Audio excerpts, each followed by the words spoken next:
పశ్చిమాసియాలో ఉద్రిక్త పరిస్థితులు చోటు చేసుకుంటున్నాయి. ఈ నేపథ్యంలో ట్రంప్ మరొకసారి ఇరాన్కు వార్నింగ్ ఇచ్చారు. హర్మూజ్లో సీమెయిన్స్ పేల్చేస్తామని హెచ్చరించారు. ఇప్పుడు ఆ సీమెయిన్స్ తలనొప్పిగా మారాయి. ఇరాన్ వాటిని చెల్లాచెదురుగా పరిచిందని, వాటిని ఉంచిన స్థానాలను రికార్డ్ చేసిందో లేదో తెలియని పరిస్థితి నెలకొంది. అసలు సీమెయిన్స్ ఎన్ని రకాలు, వీటిని తొలగించడానికి అమెరికా ఎలాంటి ఆపరేషన్స్ చేయబోతోంది? దీనిపై మరింత సమాచారం మా కలీగ్ శివాని అందిస్తారు.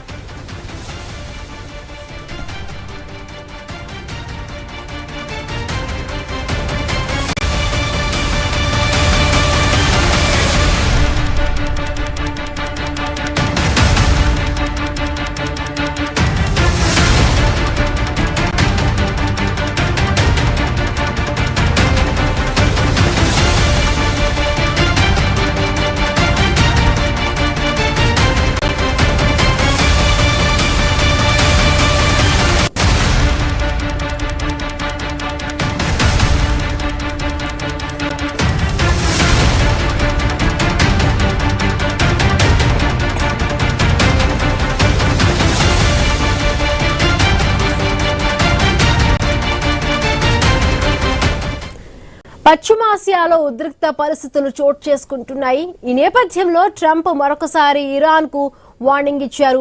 హర్మూజ్ లో సీమెయిన్స్ పేల్చేస్తామని హెచ్చరించారు. ఇప్పుడు ఆ సీమెయిన్స్ తలనొప్పిగా మారాయి. ఇరాన్ వాటిని చెల్లాచెదురుగా పరిచిందని, వాటిని ఉంచిన స్థానాలను రికార్డ్ చేసిందో లేదో తెలియని పరిస్థితి అయితే నెలకొంది. మొత్తంగా కూడా మనం చూస్తున్న మరికొద్ది రోజుల్లో కూడా, మరి 2 రోజుల్లో కూడా దీనికి సంబంధించి కూడా ఒక మీటింగ్ జరగబోతోంది. ఇస్లామాబాద్ లో అమెరికాకి, ఇరాన్కి, ఇజ్రాయెల్కి మధ్య మీటింగ్ జరగబోతుంది. పాకిస్తాన్లో దీనికి సంబంధించి 2వ విడత మీటింగ్ జరగబోతుంది. ఇప్పుడు అయినా కూడా ఒకవైపు చర్చలకు రమ్మంటూనే డొనాల్డ్ ట్రంప్ మరొకసారి ఇరాన్కి సంబంధించి కూడా సీమెయిన్స్ ని పేల్చేస్తామంటూ కూడా ఇరాన్కి వార్నింగ్ ఇస్తున్న పరిస్థితి.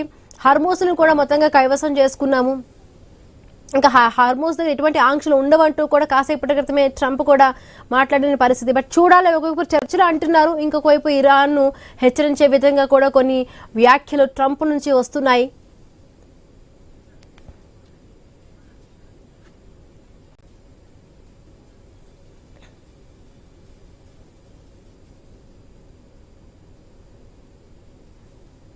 పశ్చిమాసియాలో ఉద్రిక్త పరిస్థితులు చోటు చేసుకుంటున్నాయి. ఈ నేపథ్యంలో ట్రంప్ మరొకసారి ఇరాన్ కు వార్నింగ్ ఇచ్చారు. హర్మూజ్ లో సీమెయిన్స్ పేల్చేస్తామని హెచ్చరించారు. ఇప్పుడు ఆ సీమెయిన్స్ తలనొప్పిగా కూడా మారాయి. ఇరాన్ వాటిని చెల్లాచెదురుగా పరిచిందని, వాటిని ఉంచిన స్థానాలను రికార్డ్ చేసిందో లేదో తెలియని పరిస్థితి అయితే నెలకొంది. అసలు ఈ సీమెయిన్స్ ఎన్ని రకాలుగా ఉంటాయి, వీటిని తొలగించడానికి అమెరికా ఎలాంటి ఆపరేషన్స్ ని చేయబోతోంది? దీనిపై మరింత సమాచారం మా కలీగ్ శివాని అందిస్తారు. హార్మూజ్ ను దిగ్బంధనం చేసి సీ మైన్స్ ను తొలగిస్తానని ట్రంప్ భీషణ ప్రతిజ్ఞ చేశారు.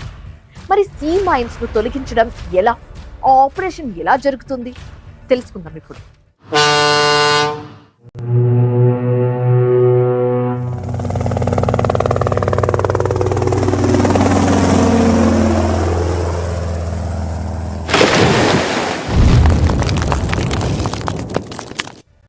సీ మైన్స్ బేసిక్లీ 3 టైప్స్ ఉంటాయి.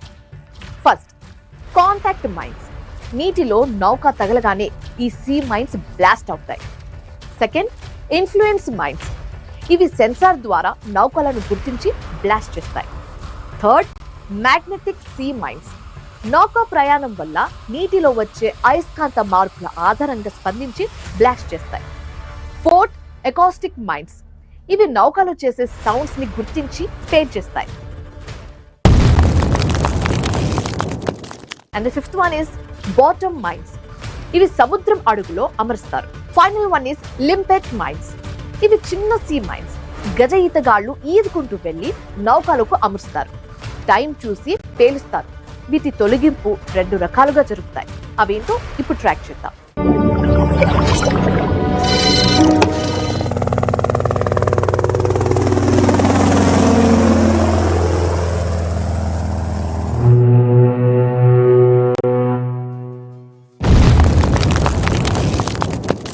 Mine sweeping. యుద్ధ విమానానికి పొడవైన తీగ లాంటి పరికరాన్ని ఏర్పాటు చేస్తారు. ఇది సముద్రంలో ఈడ్చుకుంటూ వెళ్తుంది. ఈ క్రమంలో ఎదురుపడే సీ మైన్స్ కేబుల్స్ ను కట్ చేస్తుంది. Second one is mine hunting. ఇందులో ప్రత్యేక పరికరాలు కలిగి ఉంటాయి. యుద్ధ నౌకలు నేరుగా మందు పాత్రలను సోనార్ను ఉపయోగించి పసికడతాయి. ఇది సీ మైన్స్ ను నిర్వీర్యం చేసేందుకు అమెరికా అనుసరించే ఆపరేషన్ అని చెప్పొచ్చు. అయితే ఇది ట్రంప్ అనుకున్నంత ఈజీ మాత్రం కాదు. ఫ్యూచర్ లో ఏం జరుగుతుందో let's wait and see. Till then keep watching I news.